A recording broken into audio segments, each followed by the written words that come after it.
Hello, everyone, and welcome to episode 53 of the Sam Hostic Media Podcast. A very special guest from the Quinnipiac Bobcats women's hockey team. Please welcome Laura Lundblad. Thanks for having me. Absolutely. So, obviously, first of all, we're still in the COVID world. So, how are you kind of adapting to that down in the States right now? Yeah, luckily summer's kind of brought some opening up. I've actually been able to go back to normal a little bit. I've been home with my family, spending some quality family time, which has been nice since we really weren't able to see them a lot during the season. So that's been nice. Now we'll get into Quinnipiac here. So, take us back a couple years. Obviously, you've been there for a few years now, but take us back to committing and kind of what the process to get there was. Yeah, so I actually went to Lawrence Academy here in Massachusetts and played for the East Coast Wizards. So a lot of my exposure came from them. Great coaching staffs on both of those organizations that really helped me, work out the recruiting process. I didn't know a lot about it back then. But yeah, I fell in love with Quinnipiac's campus. I stepped on campus and instantly gorgeous campus. The scenery, we got the sleeping giant in the background.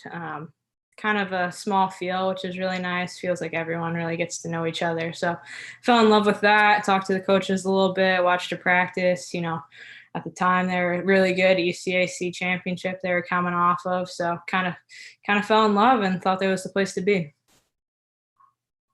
Now, take us through your first time walking into that locker room and seeing your last name on the jersey. How special a feeling was that?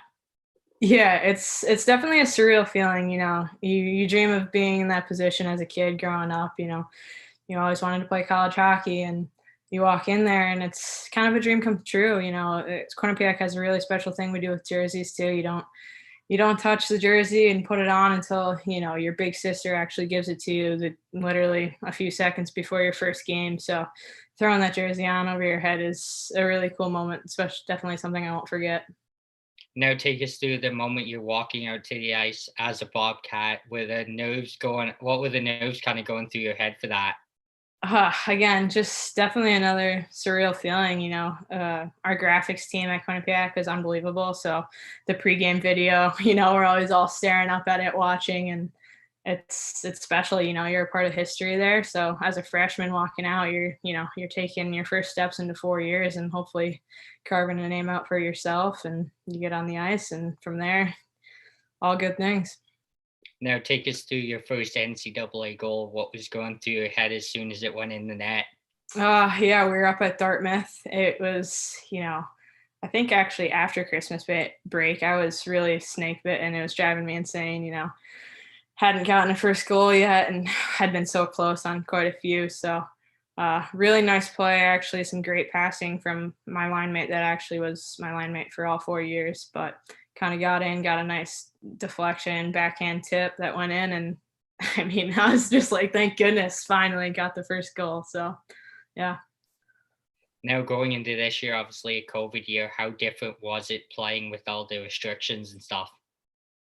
It was very difficult. We had 7 seniors this year, so obviously it wasn't the senior year we were hoping for, but I think having 7 seniors, we had a lot of experience and leadership, so we were able to kind of make the best of it. We were fine with practices. At first it started as small groups, but once we got on the ice all together, it was, something worth celebrating. We finally were out there as a team, and I think it just made us want to work that much harder when we got that opportunity. Same with games, we never knew if it was going to be our last game or not. So every game we gave it our all.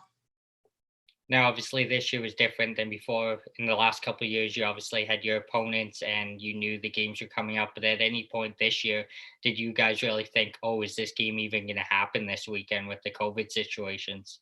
Yeah, there's definitely a few weekends like that. And you know how the hockey world is, it's so small, everyone that you're playing against. So you hear bits and pieces throughout the week that, oh, this kid maybe has this and this and this. And so the whole week of practice, you're just like, you don't even know. You don't know if it's going to happen. You're preying on negative tests for yourself, your teammates, and even the other team. And there's a few games that we weren't certain that were going to happen. Then a few games that we even we had scheduled, and we are like, oh, we know we're not going to play this, and we're almost in a practice mind shift anyway. So definitely an interesting feeling. Now, as you kind of mentioned, you guys had small groups on the ice at the start, but how do you adapt to going from that to finally having your team on the ice all together? I mean, I don't think it took much adaptation at all. We were all just so excited to finally be all together that, once it finally happened, we were ready to go. I mean, we were all there for each other. I think the small groups was actually great for us. You got to really work on your individual skill. You got to understand your teammates a little better, get some chemistry going, and then you bring it into the big group and you're ready to roll. Now, going through this year, what was your favorite memory of the season? Favorite memory. I mean, I just think playoff hockey is so fun. I mean, it obviously was a little different this year, but I mean, we were excited to go up to Colgate. I obviously didn't turn out the way we wanted to, but I mean, the experience is always great. We also got to play a majority of home games this year. We only traveled on the road 3 times. So being able to play at home and just have that, space that we knew and kind of build those relationships, I think was also just always a great part of the year. What was your favorite road trip that you guys were able to still go on this year? So our 3 road trips were LIU and then 2 up to Colgate. So Long Island wasn't my favorite because the rink was freezing and I actually didn't play that game. I was hurt, but the road trips to Colgate are always nice. It's a gorgeous rink.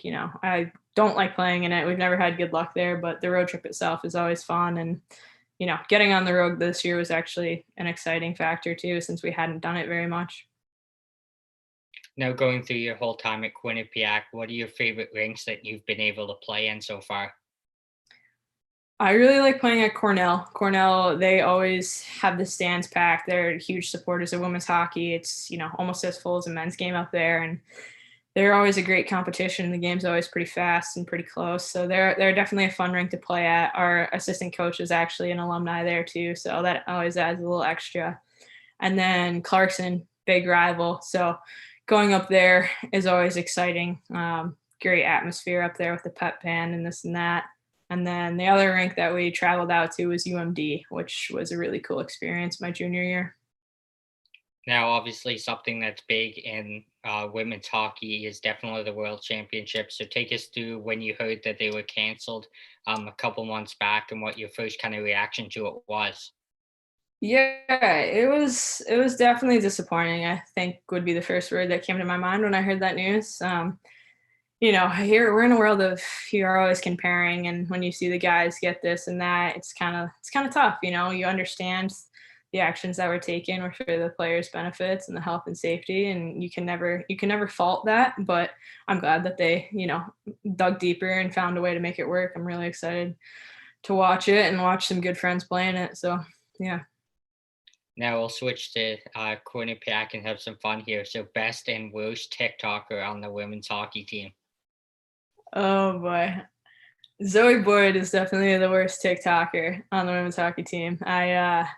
She was making a TikTok with Lexi Agia, who actually might actually be the best TikToker. So combining those two forces, I was waiting to move my gear out of my stall at the end of this year, and those two were in there. And Zoe, she couldn't get it right. I was standing there for like 15 minutes. I'm like, dude, I just want to move my stuff. Like, be done.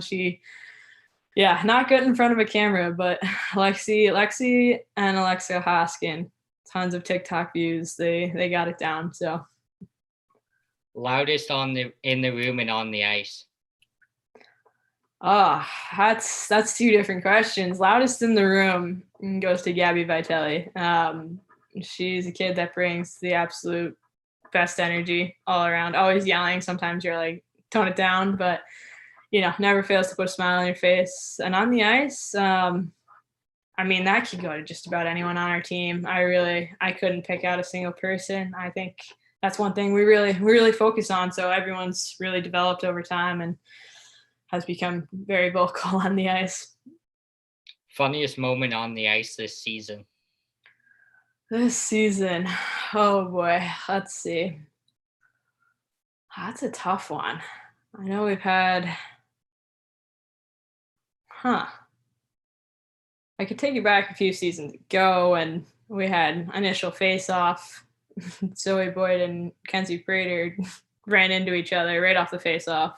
Puck between 2D, ran into each other. Puck goes to Jaguar, best player in college hockey at the time, goes down and scores seconds into the game. We're like, all right, great start to the game. But this year, I mean, I think we didn't have any incidents like that stick out in my mind. So, Now, top three favorite college jerseys. ooh, ours are hands down. I love our jerseys. All three of them are very nice. Our equipment manager puts a ton of time into it and always asks for our opinions, which is great. Um, I like Cornell's. I think the classic simple look is always nice. They have really nice jerseys. And then let's see.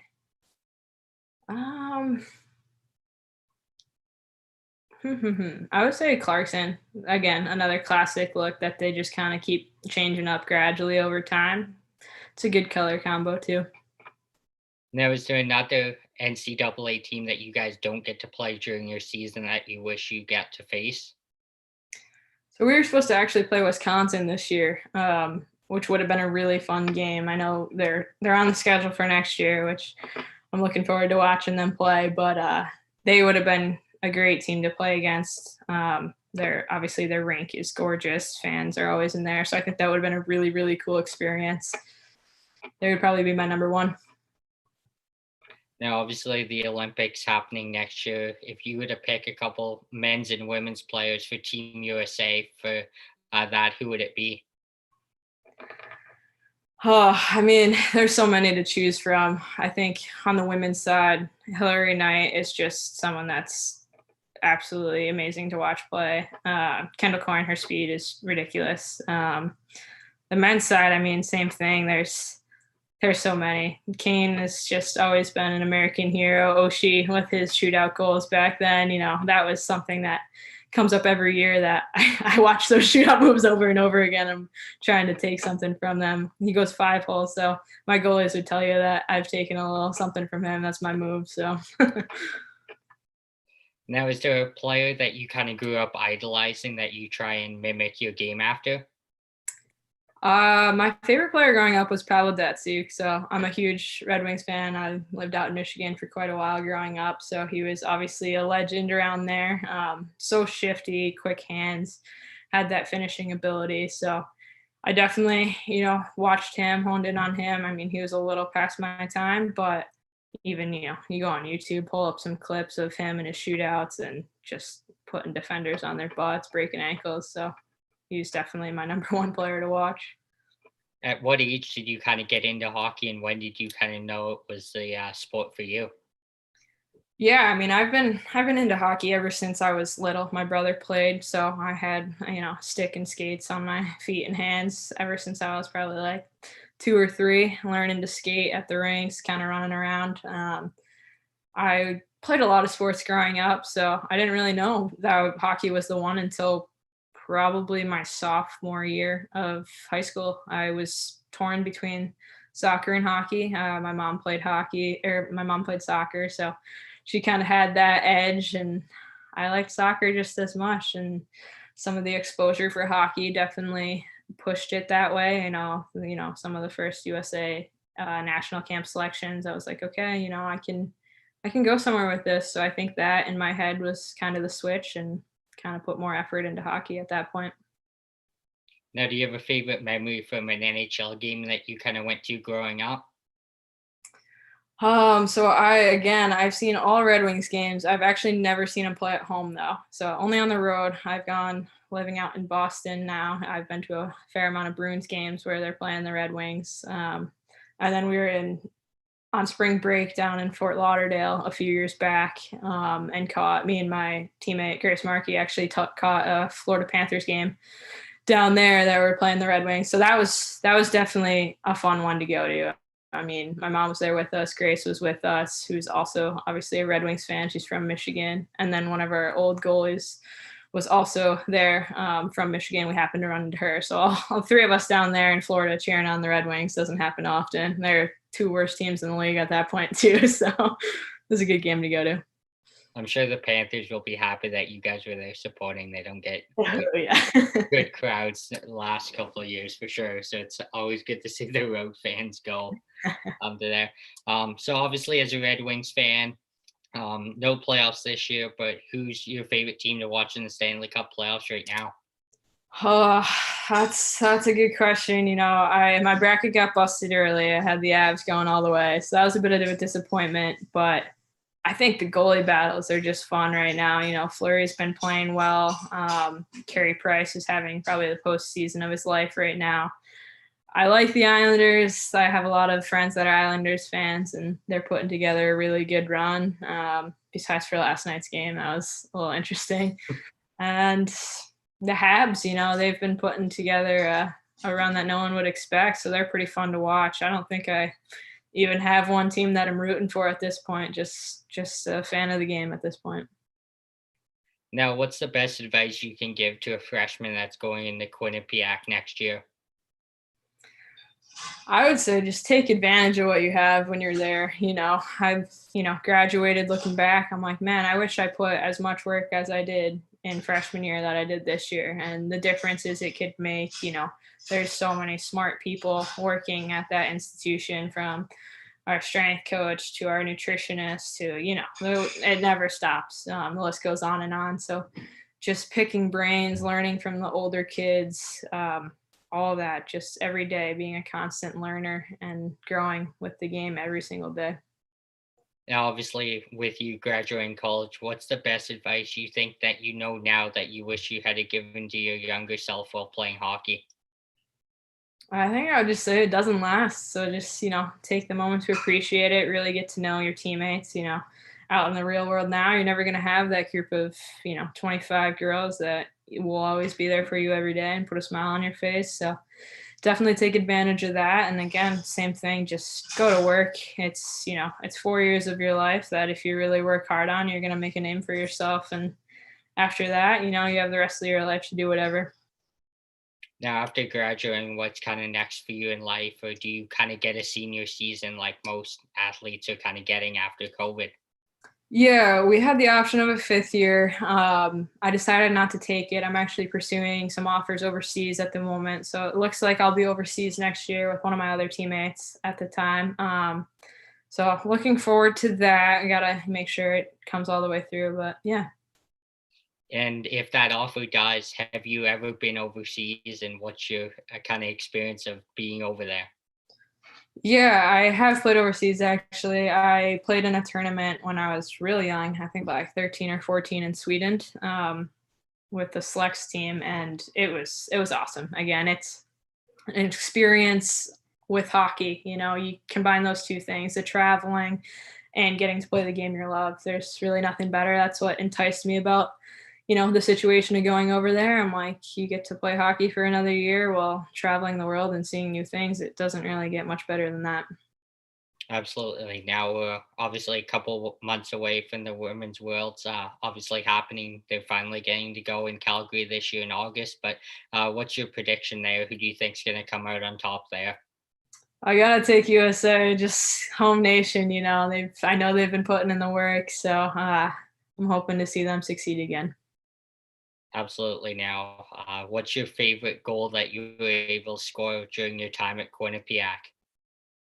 I think actually the last goal of my career might be the favorite. Coming down on Colgate, a team that we've played 3 times prior in the season and hadn't won, a single game, and we went out against them, and I think we had 5 goals that game, and they all came from seniors. So that was a special moment. It was our senior game, so the stars were aligned that day with us. Hockey gods were there. It was 2-on-1. Looked off the pass and shot, and when you get that near side high goal, it always feels good because if you miss, you're in the doghouse. So Now, as you kind of mentioned earlier, it was hard without having your parents at games this year. So, how did you guys kind of adapt to having that this year?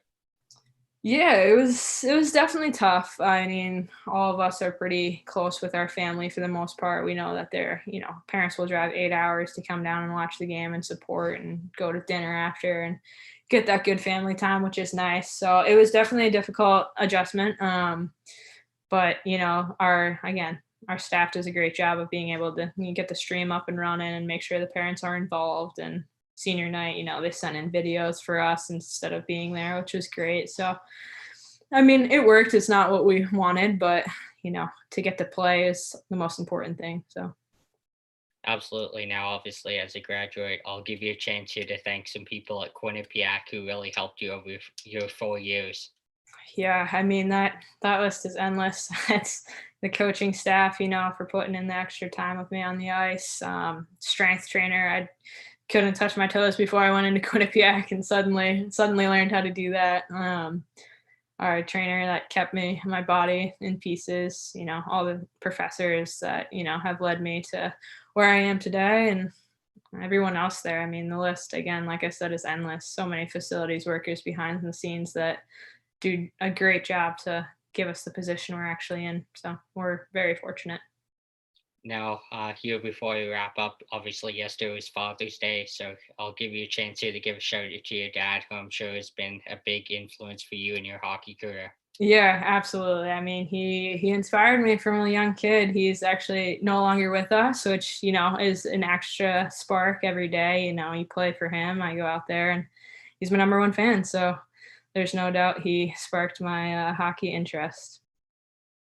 Absolutely. Well, on behalf of the listeners, I'd like to thank Laura for coming on here today. It was an honor chatting college hockey with you, and we wish you all the best in your future endeavors if you go overseas.